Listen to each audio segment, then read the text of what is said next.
I've always been told that.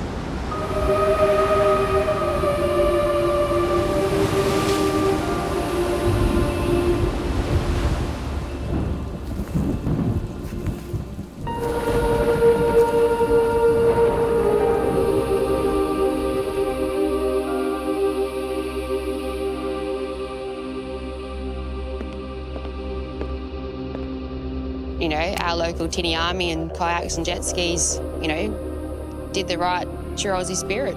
They broke the rules to save their mates. Draining those wetlands, they try to stop that. Don't do that because you'll muck up the waterways. People in northern New South Wales, friends of mine who are on surfboards and jet skis, who put their own lives at risk to go and save people. I mean, that's a debacle, what happened up there.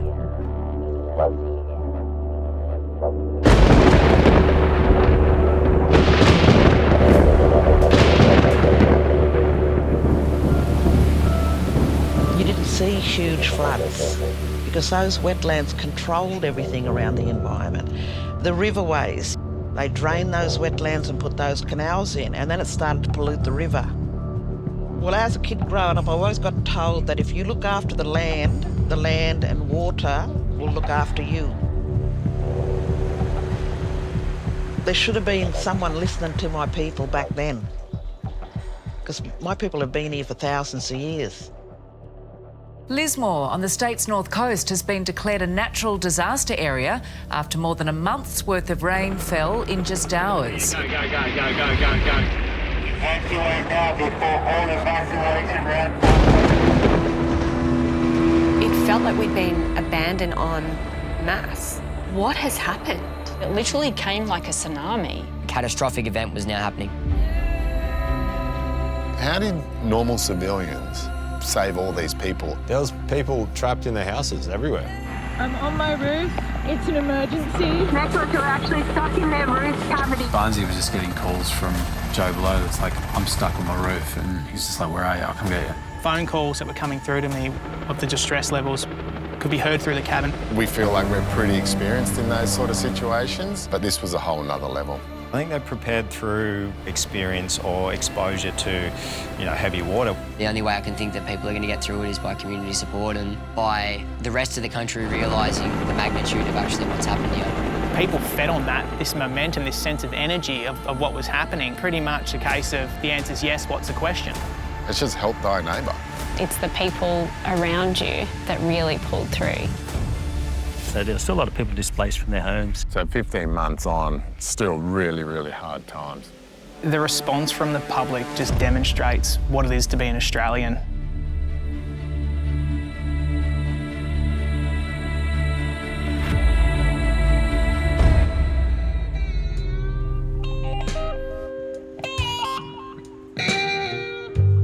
In the heart of New South Wales, where the river meets the sea, lies the Northern Rivers community, a melting pot of vibrant cultures and spiritual people. From the lush rainforest to the sun-kissed beaches, it's not just a place, it's a vibe, a way of life that stays with you, embodying the true Aussie spirit of mateship and fairness.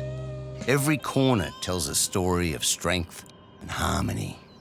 So we're up in the hinterlands of Byron Bay on about 2 acres, and it backs onto like 150 acres of national park.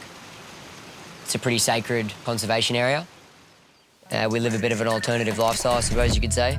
Get up early in the morning, meditation as soon as I wake up, cold shower, conversation, bit of morning exercise usually, and then we'll go into the music studio, try and find beats, write music, play around with the decks. We gain in America, absorbing a culture of lyrically barrier. Whether you mean it or not, you're leading a flock straight into the swamp. I guess, yeah, an alternative lifestyle that's not many people would even believe is possible in this reality if you were from a city or something like that. Got a good connection with the Northern Rivers. I did most of my childhood schooling in Ballina.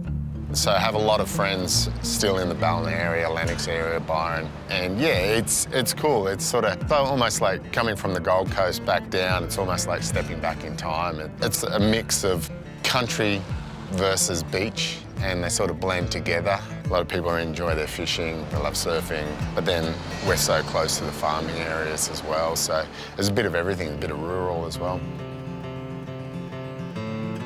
I was a professional surfer on the WSL Tour for 17 years. In that time, won 3 world titles and saw all kinds of different things, not only just at events, but travelling around, chasing waves. We're always running into different obstacles.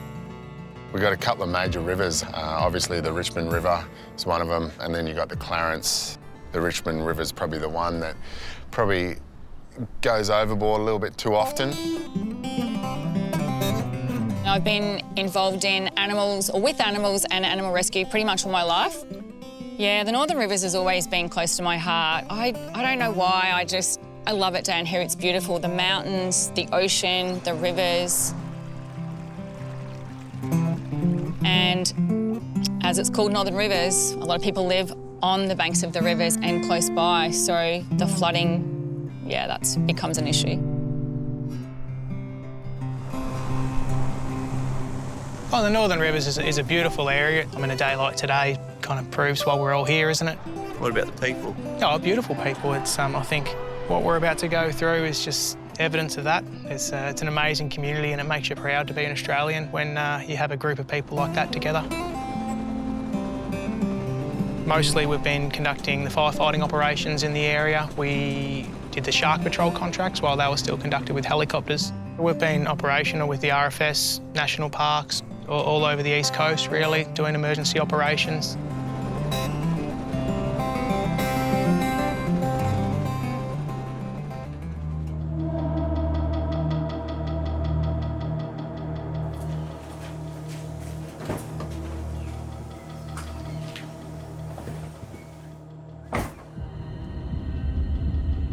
Yeah, one day was completely normal, went out on a Friday night, celebrating with some mates, and then by Saturday, the rain started in the morning, and it just didn't stop.